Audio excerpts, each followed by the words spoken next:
Hello and welcome to my YouTube channel ideal nurse with Purna. दोस्तों, आज हम obstetric and gynecology के most important topic antenatal care के MCQ part first discuss करने वाले हैं, जिसमें जो मदर होती है वह प्रेग्नेंट एज में उसे क्या प्रोवाइड करना है, क्या नहीं करना है, उसे कौन से कॉम्प्लिकेशन आते हैं, कौन सी डिसीज़ कंडीशन होती है, सारा कुछ डिस्कस करने वाले हैं। और इस क्लास को स्किप्ड करके ना देखिए, यह एग्ज़ाम के पर्पज़ से बहुत ही बेनिफिशियल क्लास होने वाली है। सो बने रहे आइडियल नर्स विद पूर्णा के साथ। एंटीनेटल केयर, जिसमें जो लेडी होती है प्रेगनेंसी में, उसमें झूठी गर्भावस्था किसे कहते हैं, या जो फॉल्स प्रेगनेंसी होते हैं उसका सेकंड नेम क्या है। फर्स्ट सूडोसाइसिस, सेकंड स्ट्राइप ग्रेडियम, थर्ड होता है स्ट्राइप एल्बेसिस, फोर्थ है लिनिया नाइग्रा। इसका राइट आंसर है ऑप्शन नंबर फर्स्ट।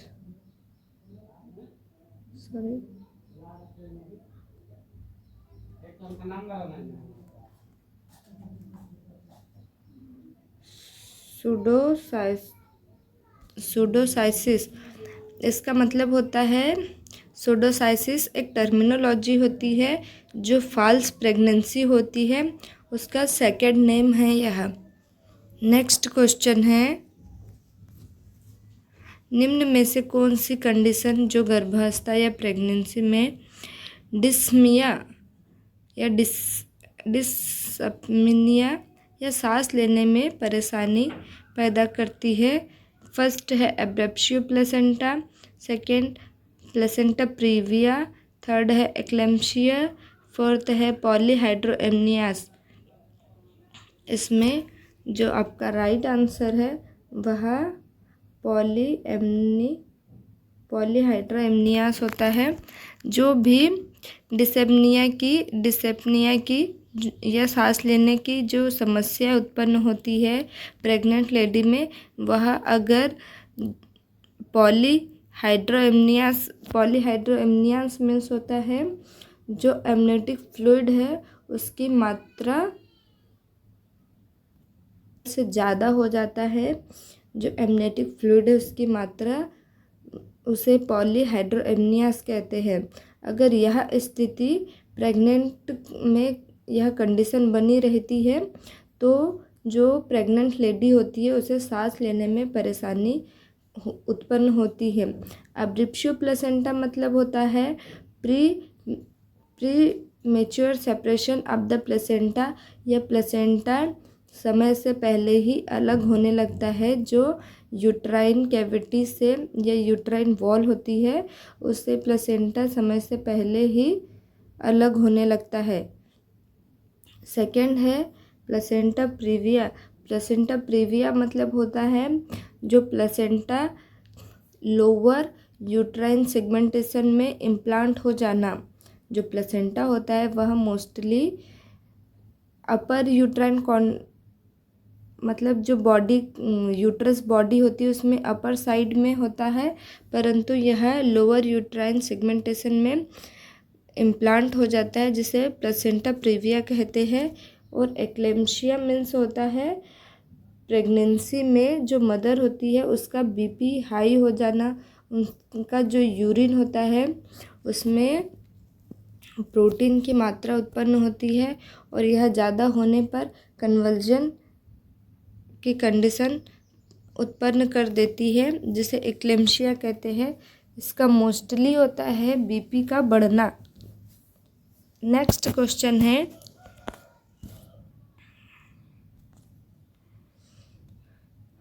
प्रेगनेंसी में कौन सी स्ट्रक्चर हाउस ऑफ हार्मोन्स उत्पादन करती है। जो प्रेगनेंसी होती है उसमें कौन सी ऐसी स्ट्रक्चर होती है जो कि हाउस ऑफ हार्मोन्स या बहुत सारे हार्मोन्स रिलीज़ करती है, उसका प्रोडक्शन करती है। फर्स्ट है हाइपोथैलेमस, सेकंड पिट्यूटरी ग्रंथि है, थर्ड है नाभिनाल, फोर्थ है प्लेसेंटा। इसका राइट आंसर है ऑप्शन नंबर बी। जो प्लेसेंटा होता है उसे प्रेगनेंसी के समय हाउस ऑफ हार्मोन्स कहते हैं, क्योंकि यह बहुत सारे हार्मोन्स रिलीज करते हैं या प्रोडक्शन करते हैं, उत्पादन करते हैं। नेक्स्ट है प्लेसेंटा के पूर्व संरचना या स्ट्रक्चर का विकास होने से गर्भावस्था को बनाए रखता है। जो प्लेसेंटा है, प्लेसेंटा का जो बनना होता है या प्लेसेंटा का स्ट्रक्चर होता है वह, और जो उसका विकास होता है, डेवलपमेंट या धीरे धीरे बढ़ता है, और उसे प्रेगनेंसी की जितनी भी अवस्था होती है, प्रेगनेंसी फुल टर्म तक उसे बनाए रखने में कौन से हार्मोन्स का मोस्ट इम्पोर्टेंट रोल होता है।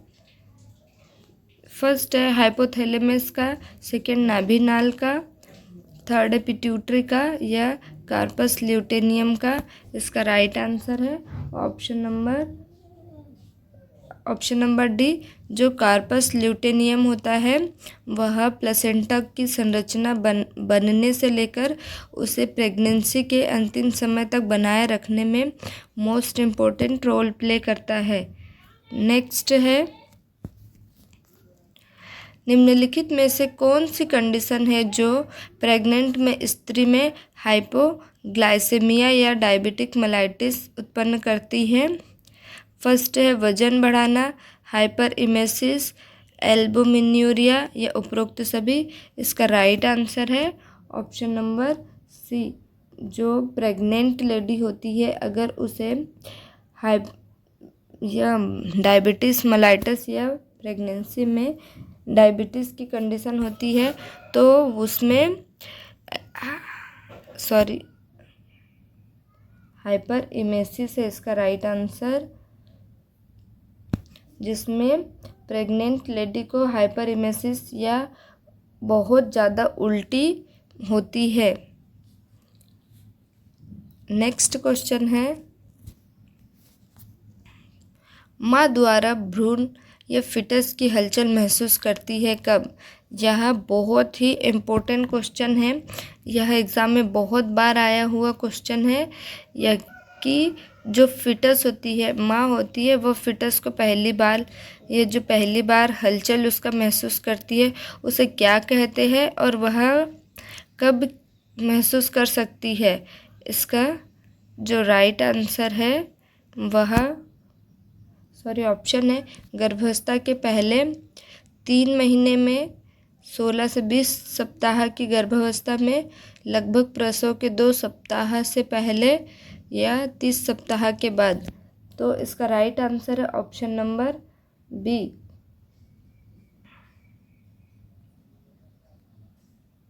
ऑप्शन नंबर बी, सी लग गया, ऑप्शन नंबर बी है।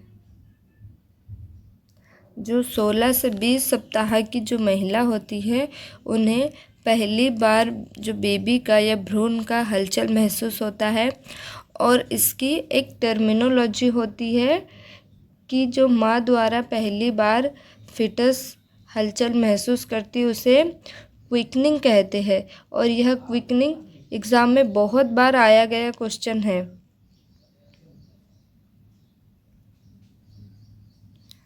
नेक्स्ट क्वेश्चन है प्रेगनेंसी में कौन से सप्ताह के दौरान पहली बार स्तन या ब्रेस्ट मिल्क को निकाल सकते हैं। जब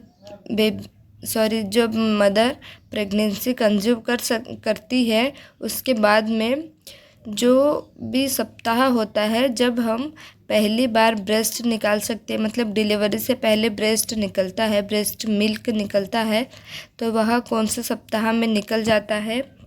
फर्स्ट है 6th वीक में, 12 वीक में, 18 वीक में या 24 वीक में। इसका राइट आंसर है ऑप्शन नंबर डी।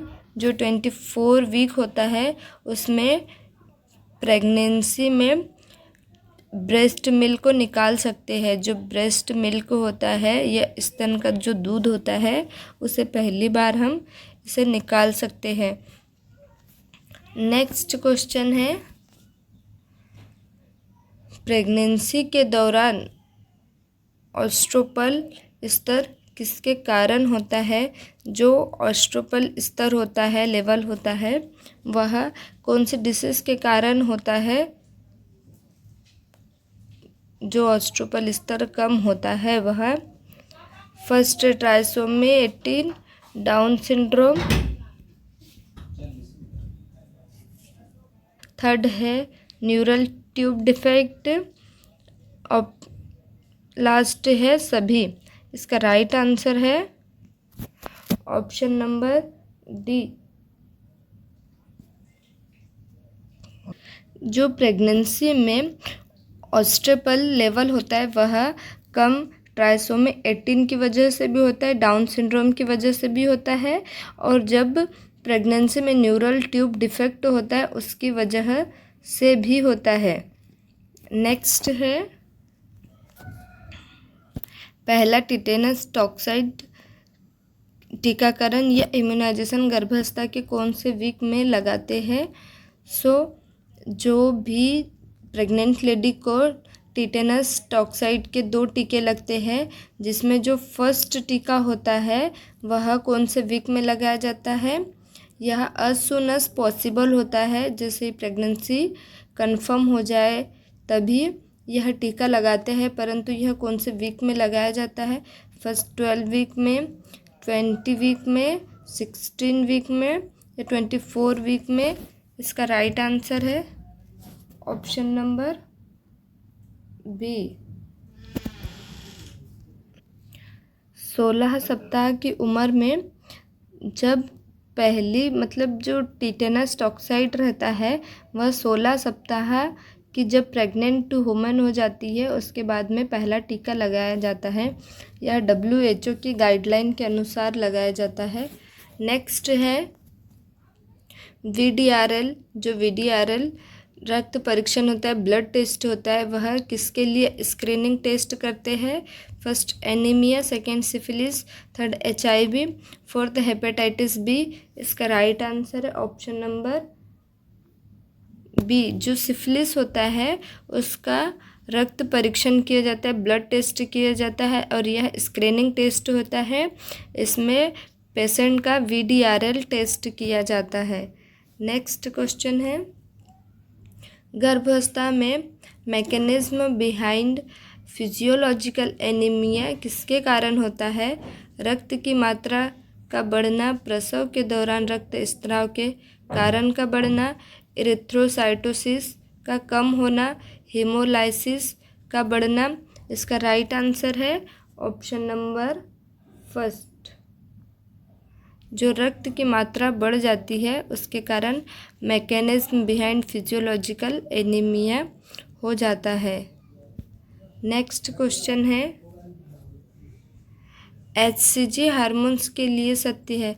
जो HCG हार्मोन्स होता है उसके लिए क्या ट्रू है? फर्स्ट, गर्भावस्था में 6 सप्ताह का कार्पस ल्यूटियम को बनाए रखना, second last of placenta hormones स्रावित करता है।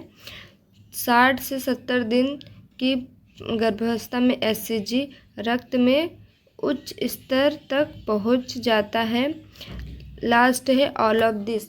इसका राइट आंसर है option number D, all of this, जिसमें जो प्रेग्नेंट लेडी होती है उसमें जब HCG हार्मोन्स रिलीज़ होता है तब वह गर्भावस्था के 6 सप्ताह तक कार्पियस ल्यूटियस को बनाए रखने में सहायता प्रदान करता है। सिंथेकोट्रोपोब्लास्ट और प्लेसेंटा हार्मोन से स्रावित करता है और 60 से 70 दिन की जो गर्भावस्था में HCG रक्त में उच्च स्तर तक पहुंच जाता है। यह सारे ही ऑप्शन ट्रू होते हैं HCG के लिए। नेक्स्ट क्वेश्चन हमारा है, निम्न में से भ्रूण डिफेक्ट या फीटल डिफेक्ट को जानने के लिए तो प्रोटीन टेस्ट करते हैं जिसमें फिटल डिस्ट्रेस या डाउन सिंड्रोम को टेस्ट किया जाता है, सिकल सेल एनीमिया को, डाउन सिंड्रोम को, या IUGR रिटार्डेशन। इसका राइट आंसर है ऑप्शन नंबर सी, जो डाउन सिंड्रोम है। जो डाउन सिंड्रोम अगर पेशेंट को होता है तो वह फिटल डिफेक्ट को, मतलब इस फिटल डिफेक्ट डाउन सिंड्रोम को जानने के लिए कि यह डाउन सिंड्रोम बेबी में हो रहा है कि नहीं, इसके लिए ट्रोप्रोटीन टेस्ट यूज़ करते हैं या ट्रोप्रोटीन टेस्ट कंडक्ट करवाते हैं। नेक्स्ट क्वेश्चन है, प्रेगनेंसी के प्रथम 3 महीने या फर्स्ट ट्राइमेस्टर में MTP में कौन सी विधि से MTP करते हैं, जिसमें फर्स्ट है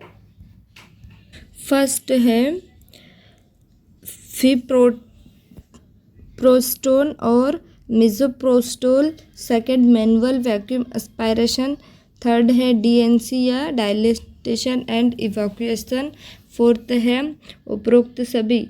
इसमें जो फर्स्ट ट्राइमेस्टर में MTP करना या मेडिकल टर्मिनेशन ऑफ प्रेगनेंसी करते हैं, जिसमें जो भी प्रेगनेंसी के अंदर होता है, कंसेप्शन होता है, उसे टर्मिनेट करना या बाहर निकालना एक प्रकार से अबॉर्शन होता है, परंतु अबॉर्शन अपने आप हो जाता है और MTP मेडिकल कानून के द्वारा इसे टर्मिनेट करते हैं, बाहर निकालते हैं। अगर प्रेग्नेंट लेडी में कोई बर्थ डिफेक्ट हो गया या कोई भी मतलब फिटस में कोई परेशानी हो रही है या फिटल डेथ हो गया हो, या जो भी बच्चे में अंतर रखने, बहुत सारे इसके नियम कानून होते हैं, उस कानून के अंदर में MTP कंडक्ट करवाना होता है, जो कि जो फर्स्ट ट्राइमेस्टर होता है उसमें कर सकते हैं उपरोक्त सभी। जो यहाँ उपरोक्त सभी है, या मतलब जो फिप्रोस्टोन और मिज़ोप्रोस्टोल यह ओरल टेबलेट होती है, जिसमें टेबलेट के द्वारा टर्मिनेट कर सकते हैं। मैनुअल वैक्यूम एस्पायरेशन होता है, इस विधि के द्वारा भी MTP करवा सकते हैं। DNC के द्वारा भी, या डायलेटेशन एंड इवैक्यूएशन, इसके द्वारा भी जो प्रेगनेंसी का फर्स्ट ट्राइमेस्टर है उसमें MTP विधि से कर सकते हैं। नेक्स्ट क्वेश्चन है हमारा, वह कौन सी संरचना स्ट्रक्चर है जो प्लेसेंटा के कार्य से पहले भ्रूण फिटस को खाना पहुंचाती है, मतलब कि प्लेसेंटा से भी पहले भ्रूण को खाना पहुंचाने वाली जो स्ट्रक्चर होती है वह कौन सी है। फर्स्ट है कार्पस ल्यूटेनियम, डेसिडुआ, मायोमेट्रियम या कार्पोसम। इसका राइट आंसर है ऑप्शन नंबर ए, जो कार्पस ल्यूटेनियम जो होती है वह प्लेसेंटा से भी पहले, यह जो स्ट्रक्चर होती है प्लेसेंटा से भी पहले फिटस को खाना पहुंचाती है। डेसिडुआ प्रेगनेंसी के अंदर जो एंडोमेट्रियम लेयर होती है, ये जो यूट्रस की लेयर होती है एंडोमेट्रियम लेयर, उस लेयर को डेसिडुआ कहते हैं। मायोमेट्रियम मिडिल लेयर होती है, और जो कार्पस कैल्शियम होता है वह भी हार्मोन्स को रिलीज करने में मोस्ट इम्पोर्टेंट रोल प्ले करता है। नेक्स्ट है, वह कौन सी संरचना जिम्मेदार है, यह है जो प्रेगनेंसी के दौरान 6 सप्ताह या 6 वीक में प्रोजेस्टेरॉन हार्मोन्स स्रावित करती है। फर्स्ट ऑप्शन है कार्पस ल्यूटेनियम, प्लेसेंटा, नाभिनाल, डेसिडुआ, बैसिलस। इसका राइट आंसर है ऑप्शन नंबर फर्स्ट, जो कार्पस ल्यूटेनियम होता है वह 6 सप्ताह के बाद में प्रोजेस्टेरॉन हार्मोन्स का स्रावित करती है या सिक्रेशन करती है।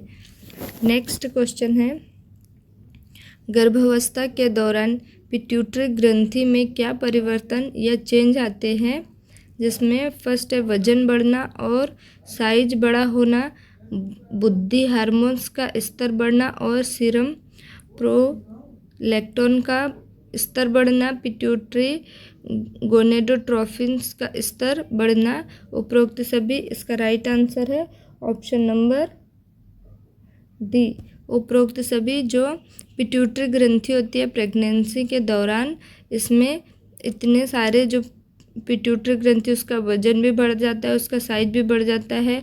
जो ग्रोथ हार्मोन्स होता है उसका स्तर या लेवल भी बढ़ जाता है, और सीरम प्रोलैक्टिन उसका भी स्तर बढ़ जाता है। पिट्यूटरी गोनेडोट्रोफिक्स का हार्मोन्स का इसका स्तर गिर जाता है। जो पिट्यूटरी गोनेडोट्रोफिक हार्मोन्स होता है उसका स्तर गिर जाता है। नेक्स्ट क्वेश्चन है, ब्रीच प्रेजेंटेशन में फिटस की स्थिति या पोजीशन कैसी रहती है? जो ब्रीच प्रेजेंटेशन होता है, यह प्रेजेंटेशन का या फिटस के जो प्रेजेंटेशन होता है उसका एक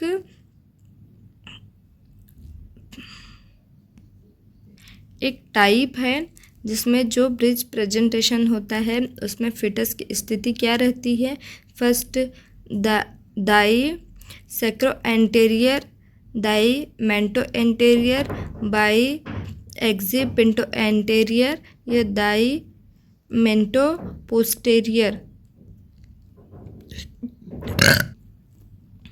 जिसका राइट आंसर है ऑप्शन नंबर फर्स्ट, दाई सैक्रो एंटेरियर। जो ब्रिज प्रेजेंटेशन में पोजीशन दिखाई जाती है उसका राइट सैक्रो एंटेरियर पोजीशन में जो भ्रूण होता है उसकी स्थिति होती है। नेक्स्ट क्वेश्चन है, एक प्रथम प्रवस्था या प्राइमरी पैरा 40 वर्ष की महिला है, वह हाई ब्लड प्रेशर की समस्या के साथ अस्पताल में भर्ती होती है। उसके भर्ती होते ही कौन सी नर्सिंग प्रक्रिया करोगे? यह बहुत ही इम्पोर्टेंट क्वेश्चन है जो कि एग्ज़ाम में बहुत बार आता है और इससे रिलेटेड बहुत सारे क्वेश्चन एग्ज़ाम में आता है। यह नर्सिंग एक्शन का क्वेश्चन है, जिसमें जो प्राइमरी पैरा या पहली बार जिसने गर्भावस्था धारण किया है और वह 40 वर्ष उम्र की महिला है और वह हाई बीपी या ब्लड प्रेशर उसका बहुत ज़्यादा हाई है, उसकी समस्या के साथ वह अस्पताल में भर्ती हो रही है। अब आप उसका सबसे पहले कौन सी नर्सिंग क्रिया करोगे? जिसमें फर्स्ट है, सबसे पहले आप उसे आईवी फ्लूइड या ऑक्सीटोसिन दोगे, जैविक चिन्हों या वाइटल साइन को रिकॉर्ड करोगे, एंटी हाइपरटेंसिव दवाई दोगे या रक्त इकट्ठा करोगे। रक्त इकट्ठा मतलब ब्लड कलेक्शन करोगे आप उसका सबसे पहले, या जो एंटी हाइपरटेंसिव बीपी को कम करने वाली दवाई वह दोगे, या जो वाइटल साइन को रिकॉर्ड करोगे। इसका राइट आंसर है ऑप्शन नंबर बी। आपको सबसे पहले उसके वाइटल साइन को रिकॉर्ड करना है, जो भी उसके वाइटल साइन होते हैं उसे रिकॉर्ड करना है। देन आपको फिजिशियन को उसके बाद में फिजिशियन को बताना है या फिजिशियन तक पहुंचाना है इस जैविक चिन्ह या वाइटल साइन को। देन जो भी फिजिशियन प्रिस्क्रिप्शन करेगा उसके बाद में आपको एंटी हाइपरटेंसिव दवाई देना है। नेक्स्ट क्वेश्चन है हमारा, ईडीटी को कैसे जोड़ें? फर्स्ट है, एक दिन ऑफ आखिरी दिन मतलब पहला दिन और आखिरी दिन मासिक धर्म का प्लस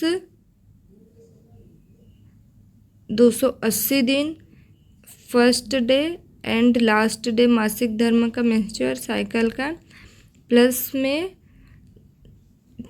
266 दिन डिमरक्शन दिन या 280 दिन डिमरक्शन या 266 दिन। इसका राइट आंसर है ऑप्शन नंबर फर्स्ट। इसमें लेडीज़ का जो प्रेग्नेंट लेडी होती है उसका एलएमपी डेट में जो फर्स्ट डे होता है उससे 280 दिन ऐड कर लिए जाते हैं और ईडीटी को निकाल लिया जाता है या जोड़ लिया जाता है।